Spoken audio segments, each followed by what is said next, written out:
E se você não quiser ser destruído junto, a solução é Bitcoin. Eu sei que o que eu tô dizendo aqui, pra muitas pessoas, aparece absurdo, mas tem um Substack do 38, tem um Substack até melhor do que o meu, que tem uma linguagem de um cara que é professor doutor da USP e tal, que é Guilherme Bandeira. Pode ir lá, Substack Guilherme Bandeira. Você vai ver textos mais explicados ainda, com mais intelectualidade. E se você quiser, de graça, tem o livro Bitcoin Red Pill, tem ditado pra quem for cego lá na Lei de Liberdade, no Rumble e tal. Tem na livraria do professor Alexandre, tem na Refúgio Bitcoin Capa Dura. Eu comprei pirata de graça no Mercado Livre. Comprei pirata. Pois é, tá de graça. Se você quiser imprimir em sua casa, você for servidor público, meter bronca na impressora lá, você trabalha na empresa que os caras liberam, pronto. Se você quiser ler no seu computador de graça.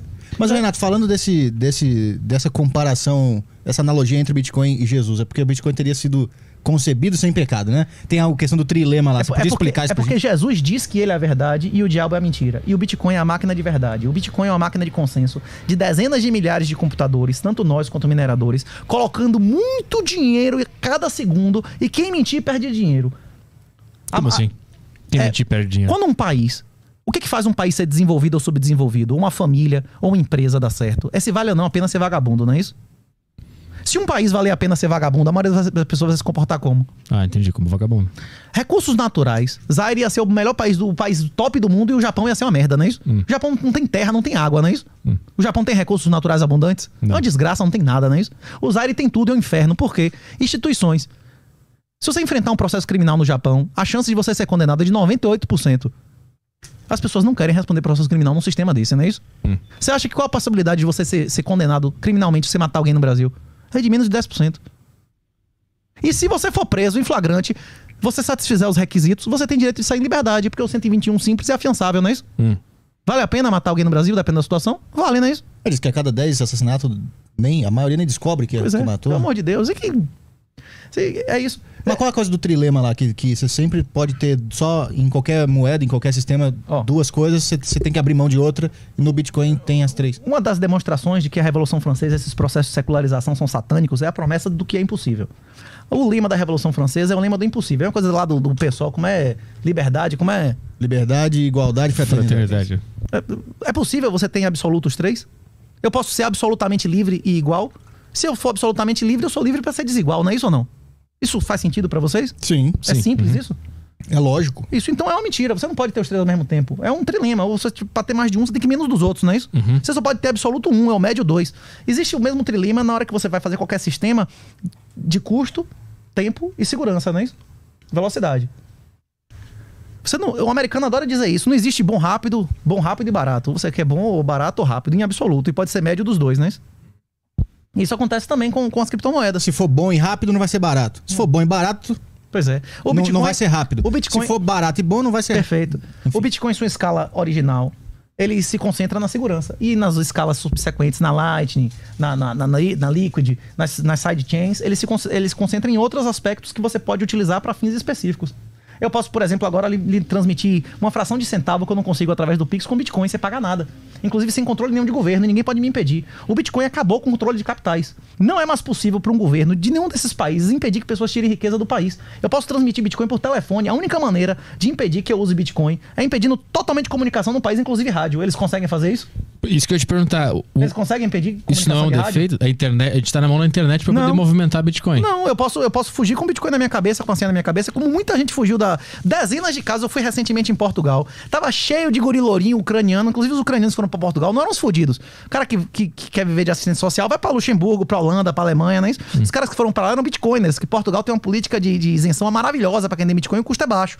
Conheci vários ucranianos que saíram com Bitcoin na cabeça deles, gravaram a senha num papelzinho que tem um passphrase na cabeça e levaram do país. Eu posso transmitir para você por SMS, por carta, a transação. Uma transação assinada é um cheque, você não sei se você lembra, é um cheque cruzado, é um cheque que só pode ser depositado naquela conta. Uma transação assinada é uma linha que é colocada na blockchain, do sistema do Bitcoin, e que a única finalidade dela é mandar X de dinheiro para tal lugar. Você não pode fazer mais nada com esse dinheiro. Eu posso te mandar por rádio. Já houve, inclusive, transmissão aqui no Brasil. O pessoal utilizando a Lua como satélite teve Otto, Márcio Gandra, uma galera fez isso, de mandar milhares de quilômetros com rádio de fundo de quintal. Eles vão proibir a utilização de rádio no Brasil? Eu consigo mandar Bitcoin por ondas de rádio? Sim. Mas isso também não é um argumento só contra o Bitcoin. O cara que opera na bolsa, se eu falar, nossa, tá operando na bolsa, mas se o governo cortar a internet, você se ferra aí. Todo mundo se ferra se cortar a internet, não é só o Bitcoin. Pois é. A única maneira de você cortar o Bitcoin é você desligar a energia elétrica. E se você acontecer isso, a tendência é que a população do Brasil volte à capacidade de suporte. Aí um conceito de biologia. A capacidade de suporte de 1.800. Quantas pessoas tinham nesse país há 200 anos atrás? Ah, poucos milhões. Tinha menos gente do que tem em Salvador hoje, na região metropolitana.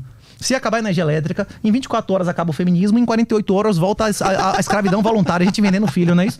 Mas então, a gente não tem energia elétrica... Não, não. Vai voltar a escravidão ou não vai? Acaba o feminismo em 48 horas. Em 24 horas acaba o feminismo, e em 48 pessoas começam a vender o filho como escravo. Você prefere seu filho morrer de fome com você ou ser escravo em alguém que vai dar comida a ele? Exato.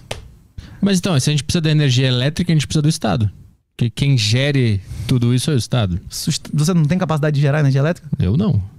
A maioria das pessoas hoje no Brasil que tem uma placa solar consegue. Inclusive no interior da Bahia. Em qualquer lugar, hoje em dia tem satélite que você acessa pagando por Bitcoin, né? Não tem satélite Elon Musk, não tem satélite da Hughes. Hoje em dia você consegue acessar a internet do interior da Bahia com o satélite que está fora do controle do Brasil, né? Da Hughes. Tem satélite estacionário, o pessoal da Amazon está fazendo deles. Agora, independente de acesso à internet, você pode transmitir Bitcoin por qualquer meio de comunicação. Você só não usa a internet se você não puder mandar carta, não puder ligar e não puder acessar a rádio. Isso. É a única maneira de proibir o Bitcoin. Mas como é que eu vou mandar uma carta? Eu vou precisar de um serviço de uma empresa ou do Estado. Sempre vou estar na mão de alguém para comunicar esse Bitcoin entre as pessoas. Rádio, você pode ter um rádio. Como é que eu transmito Bitcoin por rádio? Você vai dizer a transação.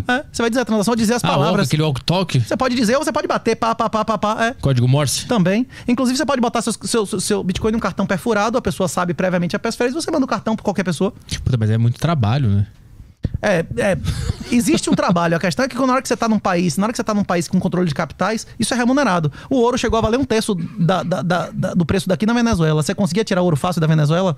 Você consegue hoje chegar lá e sair com 4, 5 quilos de ouro? Você chegar no aeroporto, você vai tomar pau e ainda perder o ouro, não é isso? Sim. Pois é. Numa situação dessa, é melhor ter Bitcoin e ter esse trabalho ou ter ouro? Ou se o cara achar um monte de dólar no seu bolso lá, você não vai sair com ouro. Não é isso? Você prefere atravessar com um cartão perfurado ou com um monte de bolo de dólar no aeroporto na hora. Hein? Sim. E, Renato, por que a mentalidade mas a questão da desvalorização do Bitcoin, que uma hora ela tá em 16, 22, sobe pra 60, cai pra 16. Você lembra que a gente conversou que o preço é uma informação? Aham.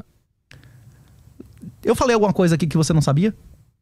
Muitas coisas. Então a maioria das pessoas não sabe as informações ainda, nem o que é Bitcoin, não é isso? Uhum. E como a maioria das pessoas não sabe o que é Bitcoin, não existe um preço definido porque a informação ainda não se difundiu, não é isso? Então hoje ela é só uma coisa especulativa. Hoje o Bitcoin é um ativo especulativo. Mas também é uma moeda oficial de vários países, como a República Centro-Africana, como El Salvador. El Salvador, inclusive, é um exemplo do que Bolsonaro prometeu que ia fazer e não fez. Lá não teve um dia de máscara, lá não teve um dia de vacina obrigatória, lá não teve um dia de escola fechada e a economia não caiu nenhum ano, não é isso? Fez o que Bolsonaro disse que ia fazer. Limpou o Supremo, todos caíram fora, demitidos, meteu na cadeia 1% da população, não é isso? O que ele fez lá. Ele fez o que o Bolsonaro prometeu fazer e nunca fez, né? Mas ele não se fudeu lá, velho? Se fudeu? Tô por fora. Colocando... Acho que a última pesquisa deu 89% das pessoas defendendo ele, não é isso? Não, quando ele botou o Bitcoin como parâmetro da moeda deles lá, desvalorizou muito logo em seguida, né? O dólar também é moeda oficial lá. Ele tem 2 moedas oficiais. Você pode satisfazer. Inclusive tem cantão na Suíça, Tsug, que aceita todos os tributos em Bitcoin. Existem países, Vanuatu, existem vários países que você paga e você recebe um passaporte. Você compra cidadania em Bitcoin. Você compra residência na Suíça em Bitcoin. Esses países se lascaram atraindo um monte de bilionários pra lá? Tsug se lascou recebendo Bitcoin como tributo? Se desvalorizou a moeda, ele perdeu o valor. Depende se ele ficou exposto ou não. Você pode aceitar a moeda e não manter ela em carteira. Você pode aceitar e ter um gateway que faça o hedge, não é isso? Você pode segurar essa moeda por longo prazo. A questão que eu tô lhe dizendo é exatamente essa. Eu não estou com Bitcoin por causa da valorização financeira. Eu não me preocupo com isso. Isso é uma consequência. Eu estou no Bitcoin porque qualquer outra alternativa é você financiar um brega pedófilo. Você financiar a prostituição de seus filhos. Você financiar o diabo. Você financiar uma ditadura de exceção. Você é comparsa deles, inferior moralmente, inclusive a eles. Então tu tem Bitcoin porque tu não quer estar envolvido com... Minha mão suja de sangue de inocentes. Não é Estado. É Estado de exceções totalitários. Por exemplo, se esse Bukele realmente fizer o que ele está prometendo e lançar um Bitcoin Bond, por exemplo, um título que pague 6 ou 7% em dólar fixo ou metade do que o Bitcoin subir, talvez eu comprasse esse título. Você não compraria, não? Não sei o que é isso. Um título, ele quer um título de um estatal que é lastreado pelo governo e que pagaria um mínimo aí de 6,5% em dólar ou metade do que o Bitcoin subir. Se o Bitcoin dobrar, você ganha 50% em dólar no ano. Você não compraria um título desse? Se ele botasse metade do dinheiro em scroll como Bitcoin, no ano que o Bitcoin subisse, ele pagaria a valorização do scroll, ele não pagava nada, e no ano que o Bitcoin caísse, ele pagava o que geralmente paga o título dela lá. Não, entendeu? Pra ele é só ganhar, não é isso? Então o teu problema não é o Estado como conceito, é o que existe hoje. Todos os estados, todas as organizações que nós chamamos de hoje de estado, elas são organizações que iniciam violências contra inocentes. Elas são satânicas. O Estado é uma organização satânica. O diabo ofereceu os governos a Jesus no deserto, não é isso? Ofereceu os principados. Os estados mandaram matar bebês inocentes no Novo e no Antigo Testamento. Para mim é uma coisa, se você for em Samuel, em qualquer parte da Bíblia, isso é absolutamente claro. O Estado as pessoas conseguem galgar posições do Estado mentindo. Mentindo ou falando a verdade, o cara é eleito. E a mentira é de quem? Quem é o pai da mentira? É o diabo. Aquilo é uma organização satânica. Eu não estou dizendo que todas as pessoas envolvidas com o Estado são satânicos. A questão é que a organização, a instituição, a natureza dela é maligna. Existem, agora, mesmo na cadeia, existe gradação de vagabundo. Existe pessoa na cadeia que estava roubando um pão, que estava roubando com arma para alimentar o filho, não é isso? A mãe passando doente, e tem o estuprador pedófilo, não é isso? E existe o atrocida. Nem todo mundo que é bandido igual, não é isso? Existe gradação moral na cadeia, existe ou não? Até os próprios vagabundos, existe hierarquia moral entre eles, não é isso ou não? Se você entrar na cadeia como ladrão de banco e como pedófilo é igual? Não. Mas quem tá no Estado é bandido. Foi o que eu acabei de falar, foi o oposto disso. Que podem ter pessoas com boa índole no Estado, mas que é uma organização que inicia violência contra pessoas inocentes. Como que ela inicia violência contra pessoas inocentes? No Substack do 38, quem tiver interesse para dar uma lida, tem uma série de artigos que eu explico, inclusive, que existem crimes sem vítima. Por exemplo, quando uma pessoa consome drogas, quem é a vítima? Quando você tem uma arma em sua casa, quem é a vítima? Crimes sem vítimas violam o PMA, violam a lei natural, por exemplo. Uma das coisas, por exemplo, que o Bitcoin vai trazer, inexoravelmente, é o fim da violência com o tráfico de drogas. O tráfico de drogas hoje só existe com subsídio cruzado. Você entende o conceito de subsídio cruzado? Não. Subsídio cruzado é quando você tem dois tipos de cliente. Você subsidia um e você cobra mais pelo outro para subsidiar um. Se você for nessas festinhas de paredão, como é que você chama aqui? Paredão de funk, sei lá. Eles dão droga de graça ou quase de graça ou não? Não sei. Eles dão pras meninas, pros meninos droga de graça? Não sei. Uma amostrinha pro cara? Lógico, não dá amostrinha ou não dá? Quando vai fazer a festinha, por que ele fazem isso? Pra transformar o cara num dependente. Quando o cara se torna dependente, ele é um escravo. Aí você cobra o que ele quiser dele, né? Tira a roupa, baixa as calças, não é isso? Se ajoelha, não é isso? O cara vai fazer qualquer coisa, ele vai roubar, vai fazer o que você mandar. Existe o subsídio cruzado. Quando começarem a ser desenvolvidos mercados de tráfico que não dependam de segurança da boca, que consome 70% a 80% do custo da boca, o tráfico de drogas vai acabar a violência, porque eles vai perder todos os clientes que são subsidiados hoje. Ele vai perder os clientes bons, que são os dependentes, que vão poder comprar em qualquer lugar que seja anônimo. O cara vai comprar através de um aplicativo. A questão é que existe uma curva de aprendizado. A maioria das pessoas hoje já sabe usar um QR Code, que não sabia 2 anos atrás. Mas a maioria das pessoas hoje sabe usar uma comunicação realmente... A maioria das pessoas sabe usar um Elements, um Session, sabe usar um Trema, um aplicativo que você não informa nem sequer seu telefone pro operador, não é isso? Sabe usar um desses que você não existe intermediário, que o Estado não tem como acessar. As pessoas vão começar a aprender isso com o tempo. Como o pessoal na China já aprendeu agora com o controle estatal totalitário da internet, né? A própria União Europeia está fazendo políticas de proibir software livre. Eles querem proibir qualquer tipo de coisa que não esteja sob controle estatal. As pessoas que quiserem ser livres, elas vão ter que desenvolver as habilidades de obter informação e poder trocar informação, inclusive dinheiro. O dinheiro é um tipo de informação livremente. Se ele não conseguir, ele vai ser um escravo.